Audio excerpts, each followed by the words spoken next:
pavillonnaire. C'est alors qu'on annonce une éclipse et qu'une famille s'installe dans la maison voisine. Bah, c'est vraiment le speech de base. Ouais.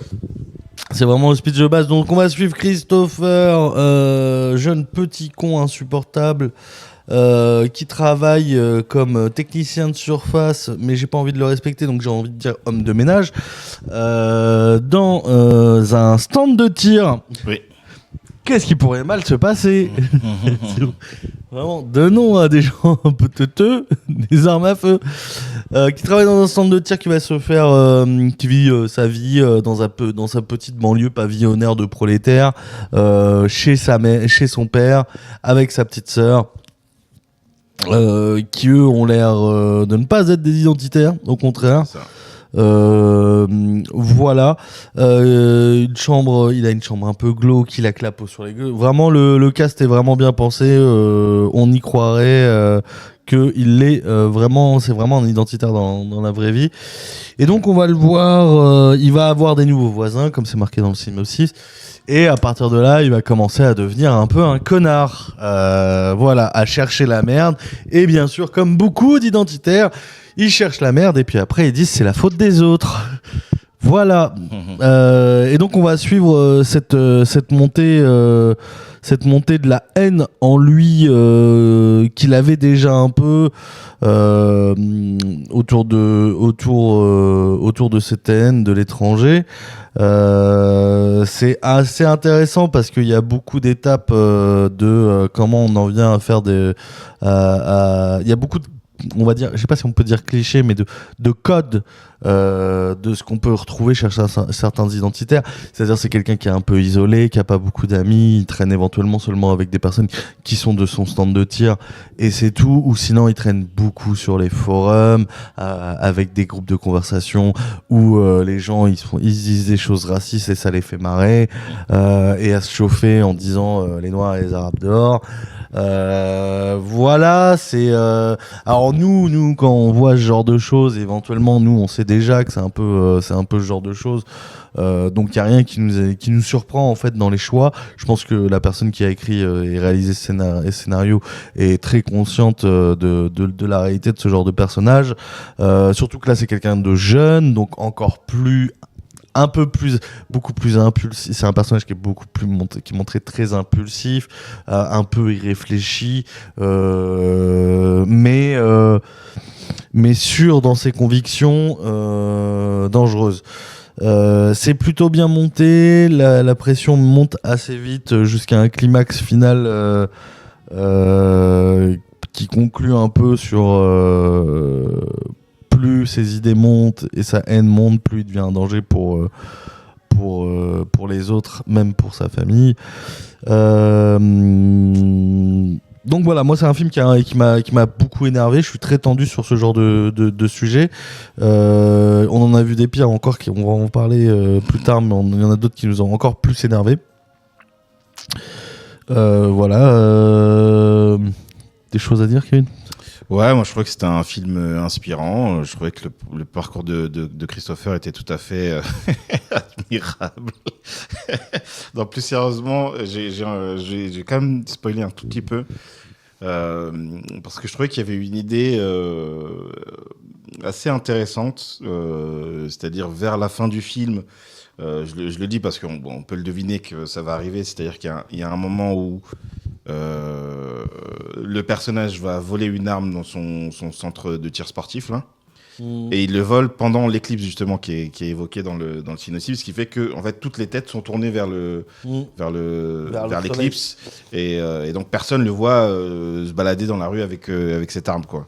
Et je trouvais que c'était intéressant et je me demandais dans quelle mesure il y avait une métaphore. Je l'avais pas vu comme je l'avais vu. Où est-ce qu'on regarde, tu vois, pendant que le. Moi j'ai vu la métaphore de conclusion un peu. Toi t'as vu autre chose, mais ouais c'est vrai qu'il y a tout un délire. Où sont tournés nos regards, tu vois. Et où sont tournés les regards. Voilà, qu'est-ce que l'éclipse représentation de la fenêtre d'Overton. Voilà, Ah, putain, je sais pas si c'est la volonté, tu vois. Parce je que pense qu'il y a une volonté. c'est pas forcément montré comme ça, mais en tout cas, ça m'y a fait penser, tu vois. Tous ceux, en tout cas, qui sont pas racistes, c'est les non-racistes qui regardent pas Exactement. qu'il y a le raciste armé. Toi, c'est un peu. Est-ce que c'est un parallèle ça peut être intéressant sur un parallèle du paradoxe de la tolérance, tu vois. Ah là là, oui, ça peut être. J'avais pas vu ça comme ça. Ah, je trouve ça intéressant. Mais ouais, un film un peu révoltant. Surtout que clairement c'est très la gauche, donc à mon avis il y en a plusieurs qui ont été révoltés dans le public. Mais voilà, je trouve que le parcours est un bon exemple de la dangerosité de certaines personnes. Donc ouais, on en a pas trop parlé, mais résultat, ouais, on a dit ouais, il va chercher la merde lui-même, c'est-à-dire les voisins, ils sont, c'est vraiment, il y a rien. Il y a rien, les voisins, ils ont rien fait, tu vois. Je crois qu'on n'a pas précisé, les voisins sont arabes. Oui, ouais, on n'a pas précisé. C'est ça leur faute. Ouais, c'était ça. C'est-à-dire, ils emménagent et juste le lendemain, il est en train de bidouiller un truc, je sais pas, sur sa bécane ou quoi que ce soit. Il est en train de bidouiller dans son garage avec des caisses à outils, des outils.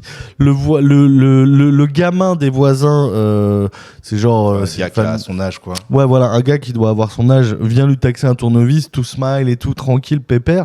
Et le gars lui dit non. Non, j'ai pas de tournevis, non. Alors qu'il est dans un garage avec plein d'outils et tout, vraiment. Non, j'ai pas de tournevis, non. Non, j'ai pas de tournevis. Ouais, voilà. Et donc rien. Donc le mec qui se barre en mode mais chelou lui. D'accord, ok. Bon. Enfin, tu sens que ça a l'air d'être un con déjà de toute façon. Et un peu plus tard, il a un chien, résultat. Et un peu plus tard, il va se promener et en revenant, en fait, il s'arrête vraiment dans la maison. C'est pas devant, il va dans la maison de ses voisins et il fait chier son voisin sur l'allée. Son chien sur l'allée.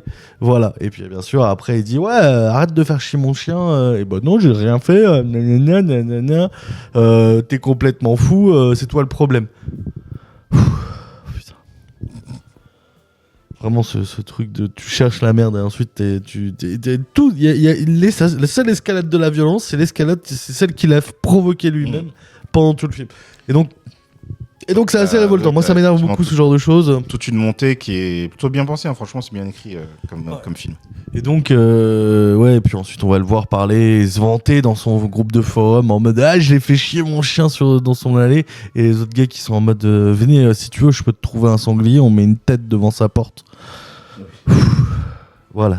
Il y a tout ce truc effectivement de comment les techniques de communication, la technologie, Internet et tout permettent de se créer une bulle. Donc il y a notamment les forums, Discord, tout ça, mais aussi les réseaux sociaux où tu vois que voilà, avant de s'endormir, ça regarde des petites vidéos d'influenceurs identitaires avec tout le truc de l'appel à la violence, tu vois, à demi-mot quoi, en disant ouais mais il se passe ça, puis on fait rien, machin. Tout le truc de oui mais personne fait rien et tout qui appelle à faire commettre des actes racistes quoi. C'est ça. Donc très intéressant, mode d'emploi, comment reconnaître votre enfant s'il est identitaire. C'est pas mal, voilà. Plutôt que d'aller voir sur CNews comment sont les salafistes. Ce monde me saoule, putain. J'en peux plus. Vraiment, à deux, ça va être catastrophique. Hein. Si vous êtes pessimiste en ce moment, n'allez pas voir à deux. Si ça va bien à peu près, allez voir à deux. Vous le saurez après. On n'est pas encore à deux. Un meilleur monde, c'est le monde du film d'après, un conte très tordu. Fiction animée de 14 minutes, réalisé par Catherine Buffat et Jean-Luc Gréco. Et bonjour et bon matin tout le monde, on se réveille sur du Koshimoon. Voilà, petit réveil psychédélique. Bienvenido amigos, comment allez-vous? Comment va tout le monde? Vamonos, je parle pas du tout espagnol, j'ai fait allemand. Comment ça va les gens? Renkaltestot, ça veut dire la mort du héros. Non, c'est même pas de l'allemand, c'est je sais plus c'était quoi, suédois je crois. Bref, ouais, re les gens, on est C'est vraiment le matin. On se réveille. Je sais pas si vous vous réveillez vous. En tout cas, on arrive tranquillement. On est à quoi, au jour 3 ou 4. Je commence à perdre le fil du temps. Mais toujours pour le débrief du Festival de Clermont-Ferrand, festival international de court-métrage, l'un des plus grands au monde. Et on va vous faire un débrief des séances qu'on fait, des films qu'on voit, de ce qu'on en pense. Ouais, comme chaque année, à la même date, à la même heure. C'est ça, tout d'un coup, ça c'est jamais dans le même lieu. Et ça, ouais, peut-être qu'on va pérenniser le lieu. Là. L'année prochaine, on sera dans la rue. Dans le froid, congelé. Et donc, résultat, on avait commencé hier, avant de partir en interview, on avait commencé sur F10. Je sais plus où on en était. On était au compte tordu, là. Ah, on était au compte tordu. Ouais, oui, j'avais d'accord. juste lu le synopsis, on va vous relire ça. Dès que je retrouve ma page, les gens. Parce que oui, hier, on a reçu Lily Casal, pardon. Très cool, très cool discussion qui sera retrouvable, qui est retrouvable là en VOD déjà et qui sera retrouvable qui est retrouvable en replay, qui sera retrouvable en VOD sur notre chaîne YouTube, la chaîne du collectif Le Réseau. En attendant, un conte très tordu, donc on continue, on termine la séance F10. Donc c'est un film de Catherine Buffat et Jean-Luc Gréco, une fiction animée de 14 minutes. Et donc F, ça veut dire que c'est des films français. Tous les soirs, Brindon, un adolescent, se couche avant la fin des programmes télé. Tous les soirs, au lieu de se mettre au lit discrètement, son grand frère Musclor allume la lumière de leur chambre commune pour l'embêter. Tous les soirs, le même cinéma. Brindon n'en peut plus. Donc voilà, c'était à ce moment-là que Lily est arrivée hier. Et d'ailleurs, on est censé recevoir aussi une réalisatrice ce matin, mais on n'a pas eu de confirmation. Donc c'est un peu le... Voilà, on va voir si on a une invitée surprise ou pas. En tout cas, pour un conte très tordu, alors c'est un film d'animation au style bizarre. Tout est bizarre, je trouve, dans ce film, mais pas d'une façon péjorative. J'ai l'impression que c'est volontaire.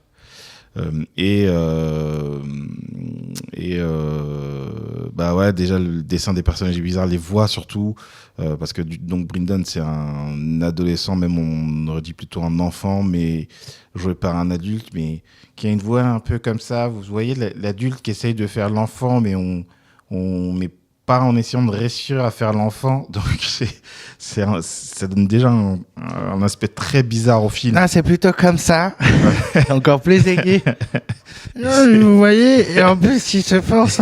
Et il a un côté où il râle parce que son grand frère, il l'embête et il dit il m'emmerde, machin, il est dans des gros mots, des vulgarités, donc le tout donne un truc très étrange. Donc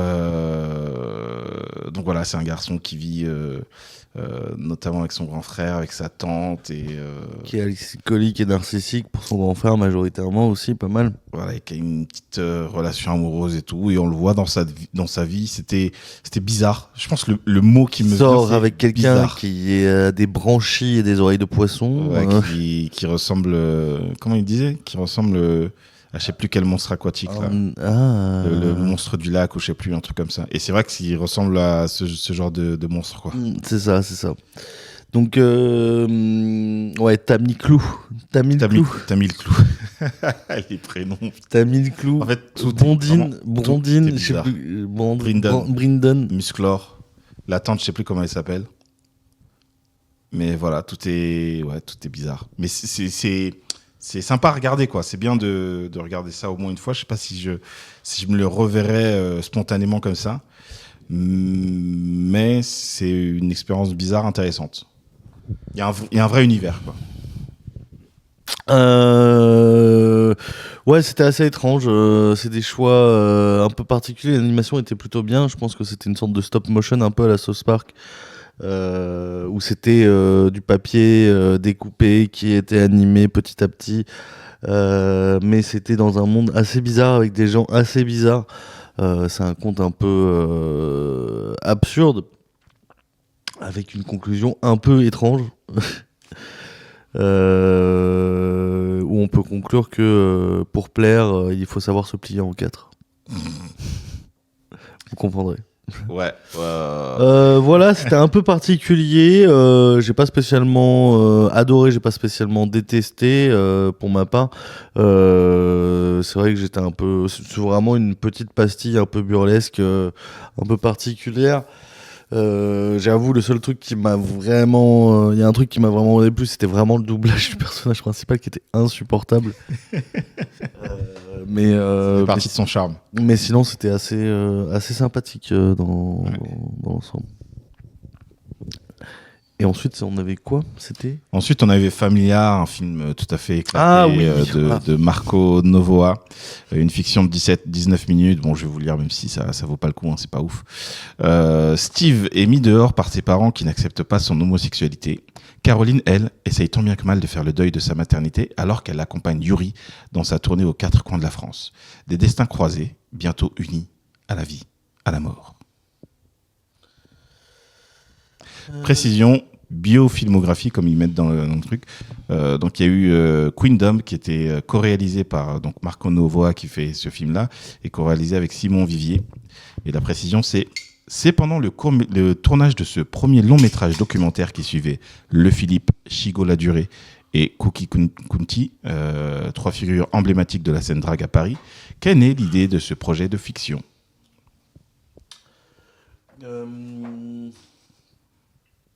Comment dire moi, j'ai bien aimé. En fait, c'était étonnant parce qu'en fait, on nous présente trois personnages, si je me souviens du début. Deux principalement qui sont déjà ensemble. Une qui fait des shows, un des personnages est une drague qui fait des shows la nuit. Et l'autre, celui qui l'assiste, et le troisième est un personnage qui ne les connaît pas et qui va de ce qu'on comprend, est LGBT, alors gay, trans, c'est pas précisé. Ce qu'on comprend, c'est que cette personne n'est plus acceptée dans son foyer. D'une manière assez crue et violente. Par son père en particulier. Hein. C'est ça. Je sens que la mère, c'est autre chose, mais qu'elle n'ose pas soutenir comme souvent. Plus que ça. Quoi. Ouais, comme souvent. Et en fait, alors c'est très bizarre parce qu'on comprend pas tout de suite, mais il y a tout un délire. En fait, c'est un film de genre. C'est un film de genre. Mais en fait, j'ai l'impression que c'est du spoil d'en parler, mais c'est un film de genre. C'est du spoil. Vu la façon dont on apprend les trucs. Ouais, c'est du spoil, en fait, parce qu'on se pose beaucoup de questions. Il y a effectivement des éléments de genre qui arrivent petit à petit. C'est ça. Mais déjà dans l'esthétique, un peu, dans le montage, le point de vue, le côté récit choral, il y a beaucoup de choix qui marchent vraiment bien. C'est très court. Disons qu'on est arrivé à la fin, c'est très court. Quand la fin arrive, on est en mode. Bah non. Bah non. On vient de découvrir de quoi il s'agit. On vient de découvrir le twist. Et t'arrives vers la fin, quoi. Et donc il y a tout un parallèle avec, j'imagine, le côté LGBT, le côté paria, rejeté de la société, créature de la nuit. Voilà, on vous donne des indices. C'est compliqué de m'en parler, mais il y a c'est très joli à regarder. Les personnages, bon, on peut pas s'y attacher. Il y a pas de développement de personnages, mais c'était très sympa à regarder, très étrange, avec un bon rythme, une esthétique nocturne, crépusculaire, vraiment plutôt bien maîtrisée, avec des idées qui invitent au questionnement dès le début dans le récit. Et bien sûr, on aura des réponses. À la fin, contrairement à certains cours où des fois on n'en a pas, mais là on a clairement certaines réponses, qui nous en amènent à d'autres questions. Mais c'était vraiment un très chouette cours, voilà, qui est tout un parallèle, qui utilise des codes de genre pour parler du fait d'être LGBT. Voilà. Je sais pas si j'ai des notes qui t'attendent. Mais ouais, en gros, c'est un film fantastique. Voilà, qui montre en quoi les personnes LGBT sont des personnages fantastiques. Je le dirais comme ça. Donc c'est ça, on est des créatures fantaisiques. Exactement. Voilà, c'est très difficile de parler parce que vraiment il est très court, donc mais Ce qu'on et peut voilà, dire on quand vous même, a donné la situation initiale et ce qui est important, c'est que ces personnages vont se croiser, il va se passer quelque chose et il va en découler autre chose. la façon dont est révélé le fait qu'on a affaire à des personnages fantastiques, elle est quand même assez surprenante, quoi. Il y a un truc vraiment de... Attends, what the fuck, qu'est-ce qui se passe? Pour vous dire un moment, en fait, le moment où on capte, c'est vraiment un seul moment. Il y a un truc avec un Mr Freeze. Je peux pas vous expliquer quoi. Il y a un truc avec un Mr Freeze et vraiment on s'est regardé avec Ken et puis qu'est-ce que quoi et ça finit en fait. Je pense on tilte vraiment. On tilte vraiment quand en fait il y a une scène où un des protagonistes est dans un coffre et c'est là qu'on comprend. Oui, hein. bien sûr. C'est là où on se dit Mais j'aime bien attends, parce que si t'as pas vu le film, t'es en mode... on se doute déjà. Ouais, il y a déjà des éléments qui te... Voilà, il y a déjà ça. quelqu'un est dans un coffre pendant qu'une voiture roule et c'est pas un kidnapping. Voilà, c'est pour vous dire. Et en sortant la main du coffre, il se passe des choses qu'on comprend. Et voilà, c'est très mystérieux. C'était très cool. Là, il est vraiment cool ce Fais film. voir, il y avait quoi Juste, Across the Water. Alors pour résumer, Across the Water, c'était sympathique, mais soyez réveillés. Attention brouillard, c'était très mystique. C'est bizarre. Et c'était bizarre, sympa et mystique. Mais bizarre, ouais, bizarre, Voilà. sympa. Aux armes, c'est sympa, mais c'est Aux très armes, dur. Christopher, ouais. C'est sur le fascisme, sur un jeune facho. Un conte très tordu, c'est le moment de respiration parce que malgré tout, même si c'est très cool familiar, il y a quand même un moment qui est assez dur, notamment la scène où on voit ce protagoniste qui se fait virer de chez lui, qui est assez violente dans un plan séquence en fait où c'est filmé depuis l'intérieur et on le voit juste faire traîner par son daron dehors et se faire larguer lourdement, abandonné par sa famille. Donc voilà, c'était plutôt une séance assez sympathique, quoique un peu étrange. C'était un peu étrange.